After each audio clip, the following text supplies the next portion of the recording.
Allah tahu kekurangan uang kita, dililit utang, yang tagihan kontrakan habis ya, yang tiba-tiba rajin itikaf ya. Kenapa ini kontrakan habis Kang? Masalahnya sebetulnya seberapa hebat kembali ke Allahnya. Banyaknya sibuk dengan selain Allah, benar? Telepon sana, telepon sini, WA sana, WA sini. Tapi Allah yang maha melihat keadaan dia yang sebenarnya dan menguasai solusinya, nggak diingat, nggak disebut, nggak minta ampun ke Allah, tidak bersujud minta ke Allah, sibuk sana sini sana sini. Nanti alarmnya apa? Gelisah.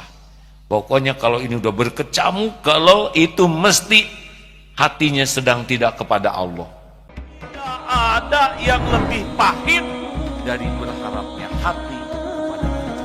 Allahumma aftah lana hikmataka ya Allah.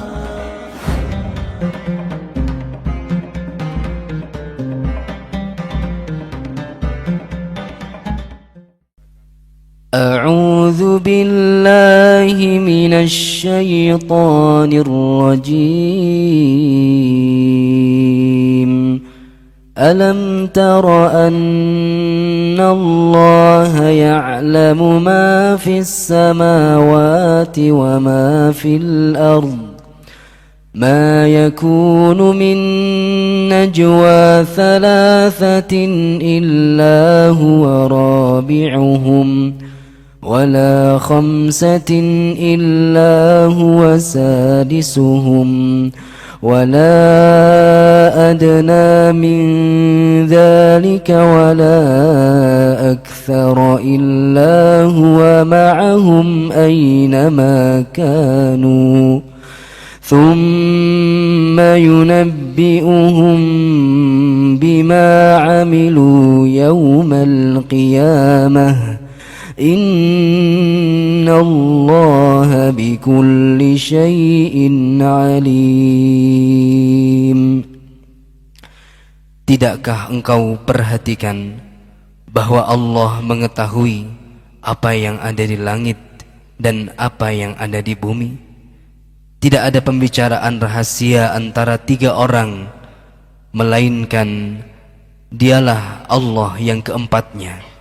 Dan tidak ada lima orang, melainkan dialah Allah yang keenamnya.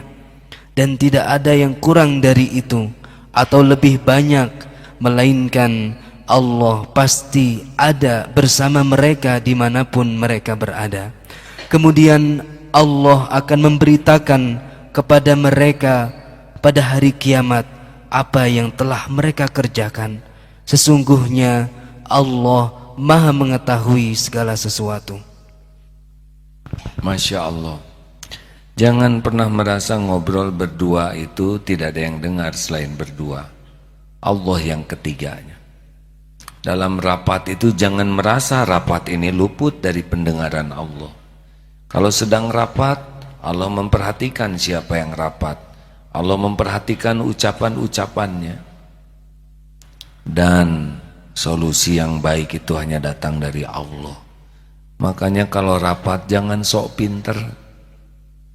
Rapat itu awali dengan minta tolong ke Allah, sambil rapat juga sambil minta tolong kepada Allah, karena Allah melihat kita sedang rapat. Dan selesai rapat juga minta tolong ke Allah. Kalau azan berkumandang, selesaikan itu. Maaf, berhentilah rapatnya, segeralah sholat. Karena sholat yang akan mendatangkan pertolongan Allah, bukan rapat. Sehebat apapun rapat, kalau Allah tidak menolong, tidak bisa terjadi sesuatu. Hadirin, mari terus dizikirkan dengan dilatih yakin. Dimanapun kapanpun, Al-Bashir, ya Allah, Engkau melihat diriku, Engkau mengawasiku. Asyahid, Engkau menyaksikan segala-galanya yang kulakukan. Ya Allah Ar-Raqib, wahai Allah, Engkau mengetahui segala isi hatiku, pikiranku, segala yang tersembunyi. Tidak ada yang tersembunyi bagimu. Mau tidur, ya Allah, terima kasih atas semua nikmat yang Engkau berikan. Engkau tahu hamba jarang ingat padamu, astagfirullah. Engkau tahu maksiat yang dilakukan sepanjang hari ini, astagfirullah. Engkau tahu semua kebohongan-kebohongan, astagfirullah. Ya Allah, minta dibangunkan, mintalah ke Allah. Ya Allah, bangunkan saya jam 3. Saya ingin tahajud. Kau pasti mendengarkan. Tidak usah nepuk-nepuk bantal 3 kali, tidak ada kaitan. Nggak ngepek hadirin. Set alarm jam 3. Jangan heran, jam 3 kurang 5 bangun. 5 menit lagi tidur aja.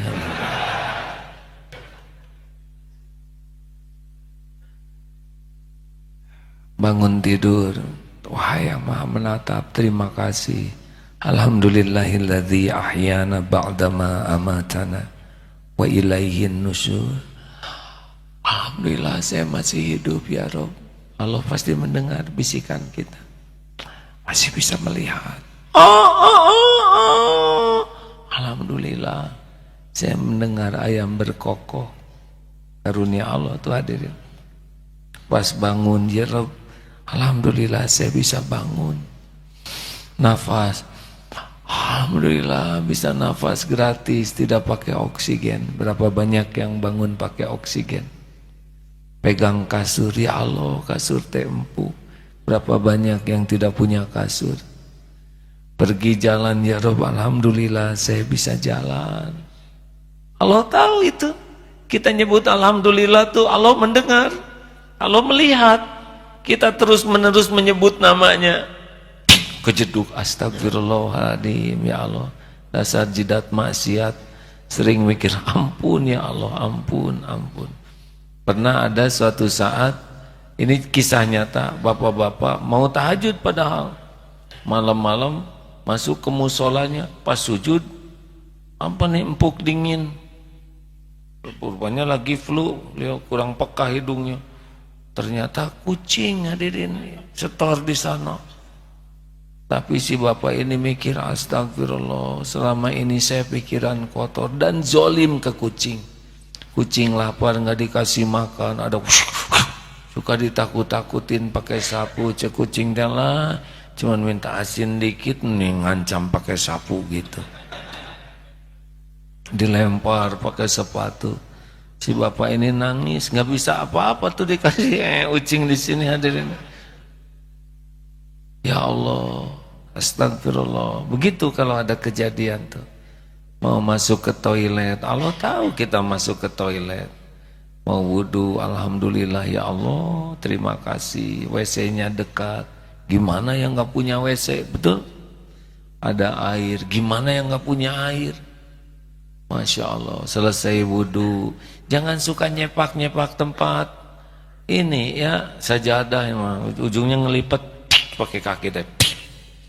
Allah lihat, mending gak sopan pisan ke Allah ya, atau perbaiki pakai tangan yang bagus, kan Allah lagi melihat kita mau tahajud benar. Pakai minyak wangi supaya harum ya Allah, pakai baju yang rapi, jangan sampai sekenanya aja ya. Iya, pakai baju yang rapi. Kenapa ketawa? Ya nggak apa, kadang-kadang ada yang beda ya. Minta tolong ke Allah supaya diberi kehusyuan. Kalau bisa HP jangan dekat ya. Kalau udah buka HP, udah itu. Terus broadcast, bangun. Bangun sahabatku. Sepertiga malam terakhir saat mustajab. Pada dia mah nggak sholat terus gini. Allah melihat, tipu ya. Lagi sholat nangis khusyuk ya Allah. Tiba-tiba bangun orang tua atau pendamping hidup. Ada air mata di sini. Jangan acting ya. Allah lihat ini lagi acting, lagi nangis. Iya Pak, mendoakan bapak. Tipu yang itu air mata bekas menguap, Allah juga tahu, bukan sedih. Nggak boleh tipu-tipuan gitu ya, asli semua tuh ya. Setuju? Enak hadirin. Terus merasa dilihat Allah. Katanya begitu yang sudah ma'rifat tuh. Saya baru ingin seperti itu. Tapi kalau sudah selalu merasa dilihat Allah, sibuk tuh dengan Allah tuh, benar? Ya Rabb. Ustaz, wa idza sa'alaka ibadi. Kalau orang sudah yakin dengan ayat ini, tidak terlalu tertariklah sibuk dengan penilaian makhluk. Fadhol Ustaz.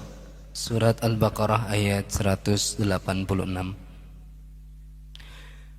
A'udzu billahi minasy syaithanir rajim.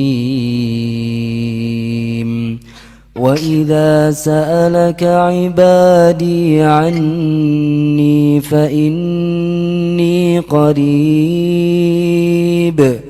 ujibu da'watad da'i idza da'an فَلْيَسْتَجِيبُوا لِي وَلْيُؤْمِنُوا بِي لَعَلَّهُمْ يَرْشُدُونَ. Dan apabila hamba-hambaku bertanya kepadamu wahai Muhammad tentang aku, maka sesungguhnya aku dekat. Aku kabulkan permohonan orang yang berdoa apabila dia berdoa kepadaku. Maka hendaklah mereka itu memenuhi perintahku dan beriman kepadaku agar mereka memperoleh kebenaran. Tuh begitu, wa idza sa'alaka ibadi anni fa inni qarib. Jika hamba bertanya kepadamu wahai Muhammad tentang aku Allah, katakan aku adalah dekat. Aku kabulkan orang-orang yang meminta kepadaku. Maka hendaklah mematuhi perintah Allah dan beriman supaya mendapatkan tuntunan kebenaran dari Allah.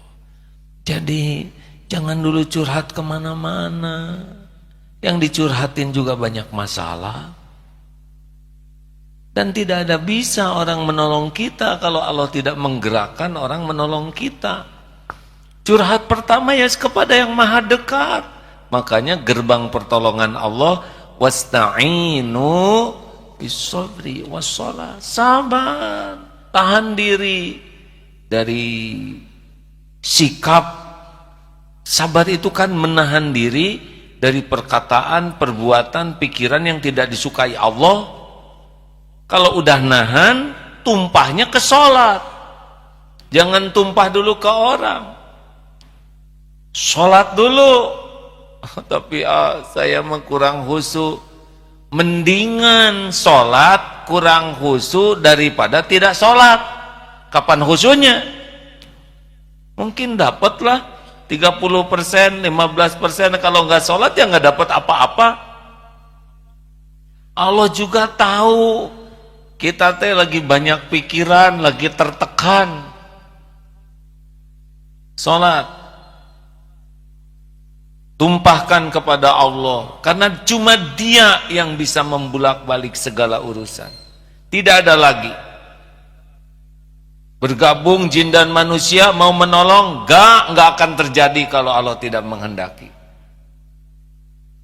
Bergabung jin dan manusia mau mencelakakan, tidak akan celaka tanpa izin Allah. Kita ini ciptaan Allah, milik Allah, dalam kekuasaan Allah, tak bisa jatuh sehelai rambut pun tanpa izin pemiliknya. Siapa? Allah Subhanahu wa ta'ala. Makanya ke Allah lah. Dalam kesendirian Allah melihat kita. Dalam keramaian tetap saja Allah melihat kita. Makanya orang-orang yang mengenal Allah tidak pernah kesepian dalam kesendirian dan tidak pernah tenggelam dalam keramaian, karena selalu bersama Allah yang maha melihat. Efeknya Kalau beramal ikhlas. Sudah dia susah maksiat karena Allah melihat terus ya. Shh, Neng, ada siapa? Ada Allah, Kang, tong harewasan gitulah. Shh, kemana nih? Akang mau datang nih. Datang kemana? Ke rumah Neng. Kita teh belum halal, Allah teh melihat. Allah tong Allah wae atuh. Kang, kalau Akang ngomong kayak gitu berarti terkabul istiqoroh saya. Memangnya apa istiqorohnya? Ya Allah, kalau ini calon suami saya yang Engkau ridhoi, yang mengajak kepadamu, maka mudahkan. Kalau ini calon suami menjauhkan saya darimu, maka jauhkan. Jawaban Akang itu adalah jawaban istiqoroh. Jelas sekali Akang teh ngejauhkan saya dari Allah Subhanahu wa taala. Punten Kang, mau saya blok nomornya ya. Neng. Ngepek datas di blok. Kenapa jadi pada stres gini? Takut di blok ya kan? Yang stres yang kesini ngebonceng si dia ya kan? Allah kumaha atuh ah. Kalau pulang saya bonceng lagi nanti dilihat Allah. Apa saya turunkan aja? Tapi nanti ada temen yang ngebonceng lebih stres.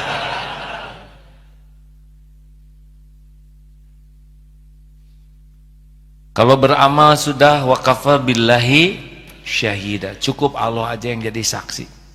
Orang lain mau lihat mau nggak lihat gak ada masalah. Allah pasti lihat. Orang lain mau tahu mau tidak tahu ya nggak apa-apa. Yang penting mah Allah pasti sudah tahu. Betul? Orang lain mau berterima kasih atau tidak, bukan urusan kita. Itu mah urusan beliau. Urusan kita, amal kita diterima Allah. Orang mau mencemooh amal kita, ya nggak apa-apa. Yang penting kita perbaiki terus supaya Allah ridho. Betul? Gimana nih kalau saya melakukan sesuatu tidak salah tapi di kantor saya disalahkan? Tenang, dah Allah tahu. Misalkan di kantor ada kehilangan barang, kita dianggap tertuduh, saudara ya? Tidak, Pak. Dan jangan emosi, tenang saja. Alhamdulillah, saya tidak mengambil. Tapi di sini tidak ada lagi selain saudara. Sing yakin Allah sedang menguji kita. Allah tahu kita tidak ngambil. Pasti Allah melihatnya kita tidak ngambil. Dan pasti Allah lihat siapa yang ngambil. Ya kan? Lalu kenapa kok ini saya disalahin? Emang takdirnya udah diuji sekarang. Diuji begitu. Episodenya oleh Allah. Kita diuji sekarang disangka ngambil. Padahal kita enggak. Tenang hadirin. Allah pasti menyaksikan. Dan Allah tahu ketika kita diinterogasi. Ngambil ya? Alhamdulillah Pak. Saudara jangan bohong. Tidak bohong. Saya tidak percaya kepada saudara. Ya enggak apa-apa Pak, silakan saja. Karena yang paling penting saya mengatakan yang sebenarnya. Dan saya yakin Allah akan menolong saya. Hanya saya lagi diuji saja begini. Allah mendengar setiap ucapan. Allah menyaksikan tuh setiap obrolan. Dan Allah tahu keyakinan di hati setiap hambanya. Oh gampang nanti Allah buat jalannya yang menunjukkan bahwa saudara tidak mengambilnya. Enak kan kalau yakin begitu? Halo? Orang yang yakin mah ajeg hadirin. Gimana kalau saya dipecat dari kantor? Belum tentu, siapa tahu naik pangkat sesudah itu.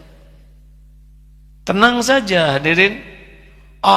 Saya benar-benar di PHK karena saya tidak mau ngaku. Insya Allah Allah mengeluarkan saudara dari tempat itu, mungkin akan memberi pekerjaan yang lebih berkah.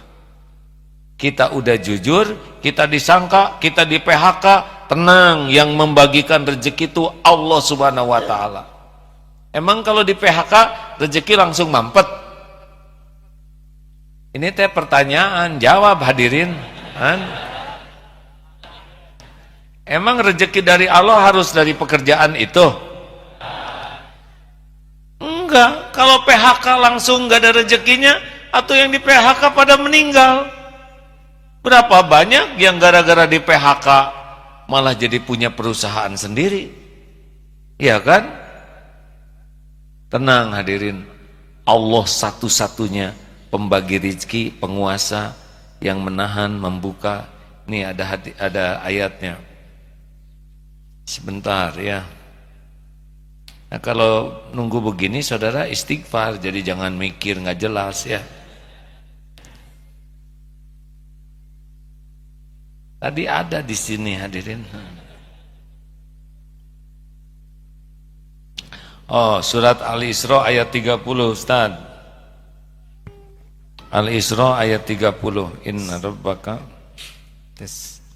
أعوذ بالله من الشيطان الرجيم إن ربك يبسط الرزق لمن يشاء ويقدر إنه كان بعباده خبيرا بصيرا. Sesungguhnya Rabbmu Allah subhanahu wa ta'ala melapangkan rizki kepada siapa yang dia kehendaki dan menyempitkannya. Sesungguhnya dia Allah maha mengetahui lagi maha melihat akan hamba-hambanya. Jadi kalau kita bokeh, Allah udah pasti tahu. Nggak usah banyak doa, abdi teh bokeh, mohon. Asli hadirin, kita lapar Allah juga tahu. Dan Allah satu-satunya yang membuka, melapangkan, menutup. Ini ada kejadian menarik nih hadirin di New Zealand. Alhamdulillah saya baru kembali dari New Zealand dan Perth, Australia. Saya bersama sahabat saya Ustadz Reza itu ya, seorang pengusaha sapi. Suatu saat sedang jalan melihat orang yang homeless yang tidak punya rumah sedang duduk dengan anjingnya. Ini beliau ini langsung mendekati dan ngobrol dan mendakwahkan tentang tauhid. Tidaklah, saya nggak dekat, hanya lihat aja dari jauh. Loh, tidak lama kemudian berdiri tuh dua-duanya dan ikrar syahadat. Masya Allah, saya aja nggak pede tuh, karena susah ngomong bahasa Inggrisnya dan nggak terbayang itu. Ya Allah, engkau perlihatkan. Insya Allah kalau tunawisma itu meninggal, dia sudah syahadat walaupun belum sholat, setidaknya dia sudah meyakini tentang tiada Tuhan selain Allah dan Nabi Muhammad adalah utusan Allah. Lalu dianjurkan ke masjid mana untuk belajar agama. Selesai. Nah, pada waktu jalan agak jauh, tiba-tiba ada uang di bawah tuh $50. Sekitar setengah juta lah gitu ya, hanya selembar. Pegang enggak? Pegang. Wah, ini bukan uang saya. Tapi kata orang-orang yang lewat, take it. Ambil katanya. Ambil. Gak ada yang mau dikasih. Ingat ke yang tadi tunawisma tuh. Datengin lagi, kasihkan saja. Wah, dia kaget. Baru juga syahadat, dapat tuh setengah juta rupiah. Yang sambil dia lihat begitu. Cara Allah ngasih rezeki menggampang, benar? Allah tahu kekurangan uang kita, dililit utang, yang tagihan kontrakan habis ya, yang tiba-tiba rajin itikaf ya. Kenapa ini kontrakan habis Kang? Masalahnya sebetulnya seberapa hebat kembali ke Allahnya. Banyaknya sibuk dengan selain Allah, benar? Telepon sana, telepon sini, WA sana, WA sini. Tapi Allah yang maha melihat keadaan dia yang sebenarnya dan menguasai Solusinya nggak diingat, nggak disebut, nggak minta ampun ke Allah, tidak bersujud minta ke Allah, sibuk sana sini sana sini. Nanti alarmnya apa? Gelisah. Pokoknya kalau ini udah berkecamuk, kalau itu mesti hatinya sedang tidak kepada Allah. Makanya kalau kita udah tidak tenang, berhenti banyak mikirnya, banyak istighfar saja. Kalau udah galau, mikir ini buntu, mikir itu buntu, berhenti aja mikirnya, zikir saja yang banyak. Fadhkuruni adzkurkum. Kan ada yang mikir teh nggak beres dengan mikir, benar? Malah bingung, tertekan. Udah berhenti aja dulu mikirnya, mending zikir, istighfar. Nanti Allah akan kasih ketenangan, Allah kasih kejernihan berpikir, Allah kasih solusinya. Jangan sok pinter, udah bodoh segala dipikir, stres. Bagaimana definisi stres? Kebanyakan mikir, kurang zikir. Harusnya berarti baru datang nih yang jawab, harusnya banyak zikir, kurang mikir. Salah hadirin. Harusnya tiap mikir jadi zikir. Alhamdulillahirabbil alamin. Hadirin, kalau suatu saat enggak,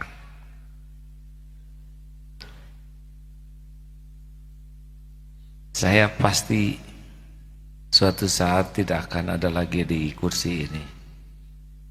Mungkin karena ajal datang, benar? Mustahil hidup selamanya, tidak mungkin. Atau mungkin ada tugas yang lain, ya. Saudara akan teruji apakah datang karena makhluk atau karena Allah, gitu.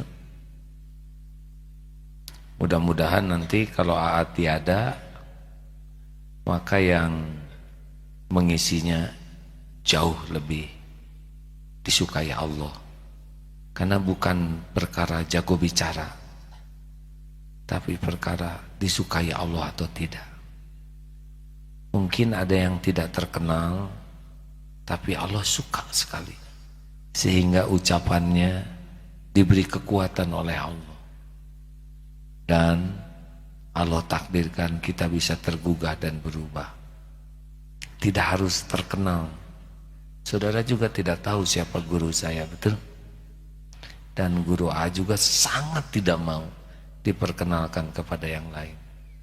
Karena tidak penting bagi beliau diketahui orang. Yang penting ilmunya bermanfaat. Berusahalah datang kalau toh dirasa ada manfaatnya, ya. Karena yang bisa membuat manfaat adalah Allah. Dan Allah bisa jadikan siapa saja jadi jalan. Jangan harus yang terkenal saja yang ceramah. Ada tradisi sepertinya kalau kurang terkenal, kita tidak semangat untuk menyimak. Padahal yang membuat manfaat itu Allah Subhanahu wa ta'ala. Dan Allah tahu perilaku setiap penceramah setiap saatnya. Allah tahu niatnya berceramah. Allah tahu apakah dia mengamalkan atau tidak yang dia ceramahkan, ya? Dan Allah tahu apakah ceramahnya itu untuk nyari dunia atau cari kedudukan di sisi Allah. Allah tahu semuanya. Nah, ada orang-orang yang ikhlas, tulus, dan tidak harus lama ceramah tuh. Kadang-kadang hanya beberapa patah kata saja bisa membuat kita berubah. Jadi kalau suatu saat tidak ada lagi di sini, baik sementara ataupun selamanya, kalau toh ada manfaatnya tempat ini, datang saja. Siapa tahu bisa lebih mencintai Allah. Terima kasih hadirin sekalian.